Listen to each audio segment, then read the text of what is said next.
everyone, good afternoon, it's Coach Katie here. Welcome to another Technique Tuesday. This will probably be the last Technique Tuesday. As obviously you know, we're resuming back to outdoor training next Tuesday.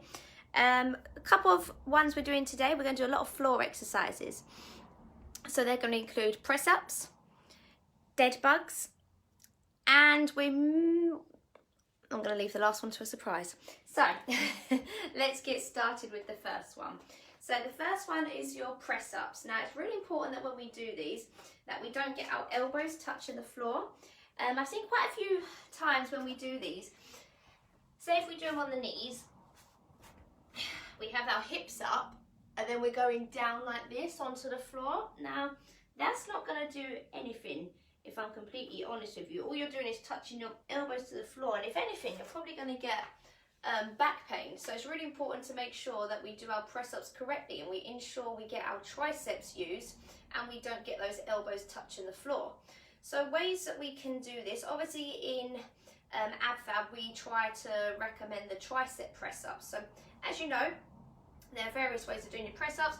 You can do your wide press-ups, which are the more easier ones. Elbows go slightly out like so. However, the ones that we encourage are obviously where the elbows go into the rib cage, which are obviously a lot harder. So always let's start with the top. I know I've done this before, the press-ups, but I just want to run it through just because I've been seeing a few people, particularly if anyone's only just recently joined, try to avoid the press-ups, the elbows going down, okay? So you want to keep your core nice and engaged. Head stays nice and neutral, elbows into your rib cage when you go down. Now I always say when you do these, open up a jam jar with your hands because you get more of a stability, and obviously when you open up a jam jar, your hands are a bit like this, aren't they? And then you open up a jar. So I always have my hands like that. I'm going to do it on the knees and I'll do it off the knees. Now we want to avoid the elbows going outwards like so. You want to make sure that your hips aren't back either, so you need to keep your weight, the wrist in line with the shoulders, weight forward, okay, elbows in, make sure the back's not dipping too far down into this cobra position, okay, so core nice and engaged, make sure there's no gap between the ears and the, shoulders aren't like this. If you're looking at your knees, your back's going to be arched. So that's why we have our eyes facing down, shoulder blades back, elbows in, core engaged. We're going to go down as low as we can, and then as we're in this position, we're going to come up, straight up. So we want to avoid going into a cobra position, which is where we go here, the hips dip, and then we come up in a half yoga position. We're not going to do that. If anything, you're just going to get lower back pain, and you could probably hurt your neck, so we want to avoid any of those things. So let's recap, start from the beginning. Wrist in line the shoulders, head nice and neutral. Elbows, avoid them going outwards but into the rib cage and back. Gap between the ears and the shoulder blades. Shoulder blades, make sure you're leaning forward and drawn back slightly. Hips nice and in line, core engaged, and you go elbows in and elbows come. So when you go down, you want to really make sure that your triceps getting nice and worked, and then as you come up, you're squeezing the back of your tricep. Now I have just done my arm, so I would attempt to do this off the knees. It may not be that great, but I would attempt to do this. So core engaged, exactly the same principle. Make sure your hips aren't up. Make sure that your hips aren't too low, okay? So elbows in, elbows up, okay? Really make sure, I can't talk and do these, that your elbows go into the side. Just see, I've got a message. Hey, Katie. Claire, even I'm Katie, no worries. So that's your press ups. So just a couple reminders. I'll just show you to the side. Avoid the back dipping too low. Avoid that when you do this, your elbows don't go too out to the side. Okay, think nice neutral neck, elbows in, up and down, okay? From here, one that I wanted to do, dead bug. I know that is a hard one. That's why I wanted to get it in. So when we do our dead bugs, I know Mark loves these ones. He does, doesn't he? Hey, Jane. So, hey, Claire as well. So when we do our dead bugs, I'm going to face this way because it's a lot easier so you're able to see. A lot of the times we get very confused, and we sometimes do this. Notice what's that? That's the same arm, the same leg. obviously you want to avoid that. So you want to make sure when you do this, you want to do the opposite arm and the opposite leg. Now it's really important also when you do this that you slowly lower your legs down and your arm at the same time as you exhale. So when you exhale, you extend and your leg goes forwards at the same time, exhaling as you go down.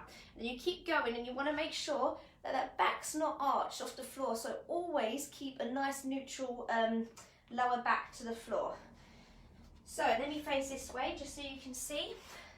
Hopefully, good. So if I'm laying down here and my back's arched, like so, I'll know that that's incorrect technique. So we need to get a neutral spine. So we need to push our pelvis down towards the floor, like so. Now there's no gap between the back and the mat. I'm going to keep my head down but touch slightly. Now when we do this, we want the knees in line with the hips. So we can start with the very basics, place our hands on the floor, knees in line with the hips, and then let's just start with the legs. So if you're unsure how to do your dead bugs, start with the legs. So slowly extending the leg away from your body and then bringing it back, keeping those lower abs nice and engaged. And then we're going to add some arms. So let's start with just the arms. You take the arm back and you bring it back to the center. Now with this, we're going to try and do opposite arm, opposite leg. But remember, you don't want that arm and leg to just touch the floor and then come back out of control. So you want to not rock on the hips either. So core nice and engaged. We're going to gradually lower the opposite arm and the opposite leg nice and slowly. And we're really going to try and crunch those abs. Exhale as we do so. So knees in line with the hips. Inhale, begin with. Exhale, extend the opposite arm and the opposite leg and slowly bring it back. So you want that arm to go just by near your ear and then graze it back. Inhaling, exhaling, and slowly bring it back as you inhale. Now I keep my head on the floor on the dead bugs. I know there's quite a few times you can extend and lower down, but we're just keeping it nice and basic today.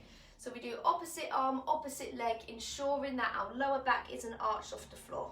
So that's your dead bugs. Let's just show one more time because I know they aren't the most coordinating friendly ones. Also keep your ankle nice and stored in line with your knee.